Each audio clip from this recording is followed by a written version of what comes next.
Pulau Bali, atau yang sering dikenal sebagai Pulau Seribu Pura, merupakan salah satu pulau ikon pariwisata dunia yang mempunyai dampak perkembangan pariwisata Indonesia.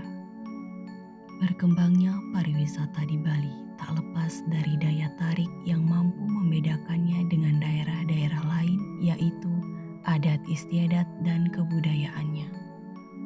Tidak hanya itu, sebagai daerah pariwisata, Pulau Bali juga memiliki peninggalan-peninggalan sejarah, salah satunya prasasti.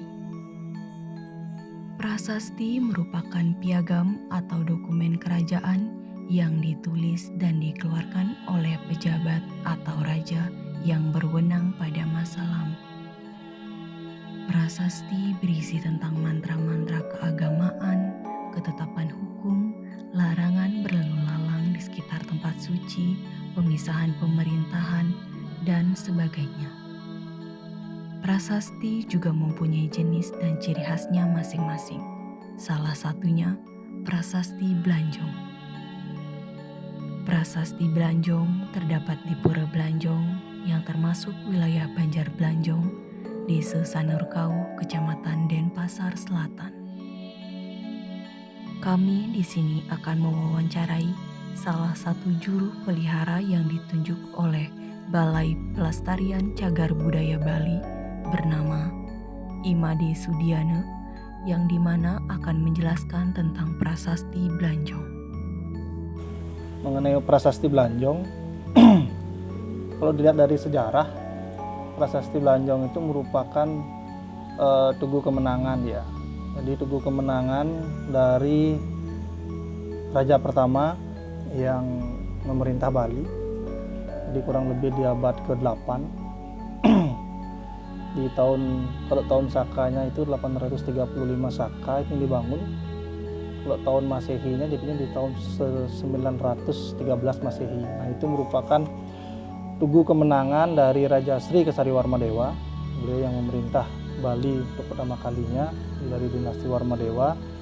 Itu tugu kemenangan di mana dalam prasasti tersebut disebutkan bahwa beliau berhasil mengalahkan musuh-musuhnya. Jadi musuh-musuhnya itu ada di Gurun dan Swal. Itu yang dijelaskan di prasasti. Nah, para budayawan, para sejarawan masih mengupas apa itu Gurun, apa itu Swal. Nah, itu yang masih menjadi istilahnya tanda tanya sampai sekarang. Ada yang nyebut Gurun itu Lombok, ada yang nyebut Cina, Swal itu ada yang nyebut Sumbawa dan lain-lain. Nah, itu sejarahnya. Kenapa prasasti Belanjong itu ada? Jadi bukan hanya seonggok pilar saja, tapi itu merupakan pilar atau tugu kemenangan. Itu kenapa sejarah dari prasasti Belanjong itu. Nah, sekarang mengapa namanya prasasti Belanjong? Ya prasasti ya karena dia merupakan bukti tertulis. Karena zaman dulu tidak ada kertas. Zaman dulu tidak ada kertas yang dipakai seperti zaman sekarang ada buku. Tapi zaman dulu kan tidak ada kertas. Jadi segala bukti-bukti sejarah pasti ditulis, entah dia dalam batu, di atas batu, atau dia ditulis di sebuah lempengan tembaga dan lain-lain. Nah, itu yang disebut prasasti. Kebetulan di sini ditulis dalam sebuah pilar. Nah, itu namanya prasasti. Kenapa namanya prasasti Belanjong? Ya karena lokasi kebetulan ada di Banjar Belanjong atau Dusun Belanjong di Desa Sanurkau. Nah, itu kenapa masyarakat menyebutnya sebagai prasasti Belanjong. Jadi prasasti merupakan bukti sejarah adanya tulisan di sebuah batu yang mengisahkan tentang kejadian di masa lampau. Itu prasasti. Belanjong itu merupakan daerah di mana prasasti itu ditemukan. Jadi itulah kenapa disebut sebagai prasasti Belanjong. Namun kemudian alasan kenapa prasasti Belanjong ini dibangun ya mungkin karena sebagai agar masyarakat di masa depan itu mengetahui bahwa dulu di Bali pernah ada zaman keemasan di masa dinasti Warmadewa. Di masa pemerintahan beliau, Bali mengalami masa keemasan dan daerah ini merupakan adalah daerah istilahnya pusat dagang, gitu. Pusat perdagangan Bali, sehingga banyak di sini merupakan areal pelabuhan. Nah, itulah mengapa prasasti ini dibuat, bahwa menyatakan bahwa beliau dulu pernah berkuasa dan mampu mencapai zaman keemasan dan bahkan bisa mengalahkan musuh-musuhnya yang hendak menguasai Bali itu sendiri untuk menguasai sumber kekayaan yang ada di Bali. Nah, itu kenapa prasasti ini dibuat, agar kita para penerus, para generasi muda, masyarakat tahu ini loh tonggak sejarah Bali. Di sini loh dulu pernah ada sebuah pusat perdagangan. Nah, mungkin itu tujuannya. Isi dan arti dari prasasti Blanjong. Nah, kebetulan isinya secara menyeluruh sih belum bisa dikupas, karena itu melihat dari usia prasasti yang kurang lebih dari 1000 tahun. Jadi kita mengetahui sendiri bahwa jika itu tertulis di dalam lontar, tertulis di dalam tembaga, buku dan lain-lain, mungkin tulisan itu akan masih. Sedangkan ini ditulis di sebuah batu. Nah, batu itu kan pasti akan mengalami korosid, pengeroposan, karena dia adalah sebuah batu pengeroposan karena akibat cuaca, apalagi letaknya di pinggir pantai. Nah, itulah menyebabkan tulisan-tulisan yang ada secara menyeluruh di prasasti Blanjong itu tidak bisa dibaca. Jadi isi pokoknya sih prasasti Blanjong itu ditulis menggunakan 2 huruf, yaitu huruf Palawa, yaitu menggunakan bahasa Bali kuno, dan huruf Sanskerta atau Pranagari menggunakan bahasa Sanskerta. Nah, itu di sana ada 2 macam huruf dan 2 macam bahasa yang dipakai di dalam prasasti tersebut. Isinya ya seperti yang saya sampaikan tadi, isi dari prasasti itu adalah menyatakan bahwa ini merupakan tugu kemenangan dari Raja Sri Kesari Warmadewa yang berstana di istana namanya Singadwala dan berhasil mengalahkan musuh-musuhnya yang ada di Gurun dan Sual pada saat itu. Nah, itulah kenapa prasasti Blanjong ini dibangun, dan isi dan artinya seperti itu secara garis besar. Nah, secara garis besar juga prasasti ini merupakan sebuah tugu pilar simetris yang tingginya kurang lebih 2 meter dengan diameter kurang lebih 60 cm. Nah, itu terbuat dari batu padas. Nah, itu merupakan dari bentuk dari prasasti itu sendiri. Nah, kemudian sejak kapan prasasti Blanjong ini dijadikan cagar budaya?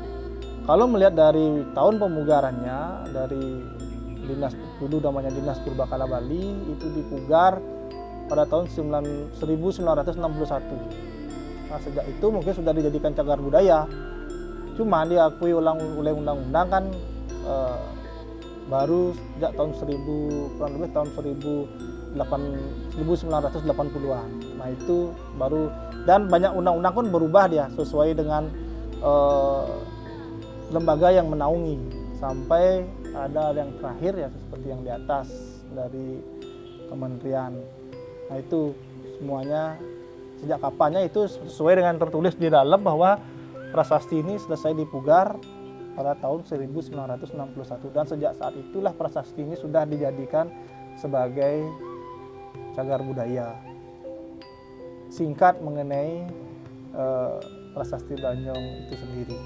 Kalau Tiang sebagai kebetulan dari bapak diangkat dari duduk pelihara di sini, kemudian jadi mangku, kemudian Tiang meneruskan kesannya ya, dan kesannya kami ya sangat istimewa sekali, karena prasasti Blanjong dan Pura Blanjong itu sendiri baru kebetulan diketahui bahwa ini adalah tonggak sejarahnya Bali.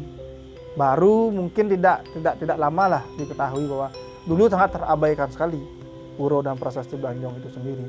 Sangat terabaikan, bahkan masyarakat lokal sendiri jarang yang sembahyang ke sini. Ini loh, pura ini sangat penting sekali artinya terhadap sejarah Bali. Karena ya tonggak Bali itu sebenarnya juga ada di sini. Karena ini adalah hasil peninggalan dari raja pertama yang memerintah Bali, Raja Sri Kesariwarmadewa itu kesan kami sangat istimewa sekali pura ini. Kemudian pesan kami, jadi ya pura ini harus dijaga kelestariannya, harus dijaga peninggalannya, kemudian harus diwarisi pengetahuannya tentang sejarah-sejarah yang apa sih sebenarnya, karena kan sekarang banyak berkembang di mata masyarakat pura ini begini, tapi mereka mengabaikan sejarah yang ada. Itu mereka hanya percaya dari istilahnya oke lah, dari cerita-cerita yang berkembang dari beberapa ini loh pura ini, padahal tapi mereka mengabaikan sejarah yang ada gitu. Alangkah bijaknya, pesan kami adalah alangkah bijaknya jika para penerus nantinya meyakini keduanya, bahkan bisa mensinergiskan. Mungkin ada pengalaman dari ya seperti yang kita ketahui dari Juru Mangku dan lain-lain, di sini ada banyak istilahnya di Bali ada petapa kan dan lain-lain. Mungkin mereka mengalami pengalaman spiritual yang tentu kebenarannya hanya diyakini oleh dirinya sendiri. Kalau kita ini sharing dengan orang lain, kan orang lain belum tentu meyakini tentang kebenaran itu, tentang kebenaran dari yang pengalaman spiritual pribadi. Nah, tapi alangkah wise-nya, alangkah bijaknya kita jika ini disinergikan. Prasasti Blanjong, Pura Blanjong itu adalah sejarah, atau enggak, sejarah Bali, di mana ini merupakan peninggalan dari Raja Sri Kesariwarmadewa, yaitu berupa satu Tugu Kemenangan, kedua berupa tempat pemujaan. Adanya Linggayoni, adanya Arca Ganesha, adanya Arca Nandini. Nandini itu adalah arca kerbau hitam, ada arca gajah, dan ada simbol Linggayoni itu sendiri. Yang dimana sebelum Empu Kuturan datang ke Bali kan memang konsep Bali itu hanya Linggayan Yoni. Kita tidak mengenal konsep Padmosana. Itu nah, itu dan di sini kita tidak menemukan Padmosana. Kalau di kalian mungkin ke pura-pura secara umum pasti melihat pelinggih pokok mungkin Padmosana ya. Sini tidak ada. Justru di sini ada Linggayoni. Ini yang harus kita pelajari dari anak-anak semua para penerus, bahwa pura ini adalah ada sejarahnya loh. Tidak hanya sekedar bisikan, entah itu bisikan siapa, itu boleh kita percayai untuk diri sendiri, tapi tidak bisa kita transfer ke orang lain karena akan menjadi ambigu di masyarakat. Jadinya ada double sejarah, yang tentu sejarah yang diceritakan ini tidak bisa dipertanggungjawabkan, sedangkan historisnya sudah ada tertulis. Itu yang harus kita ceritakan, harus kita informasikan, harus kita teruskan ke para penerus. Jadi mereka tahu sejarahnya Pura Blanjong itu seperti apa gitu. Itu sih pesan dari Tiang sendiri, dari kami sendiri di sini sebagai juru pelihara.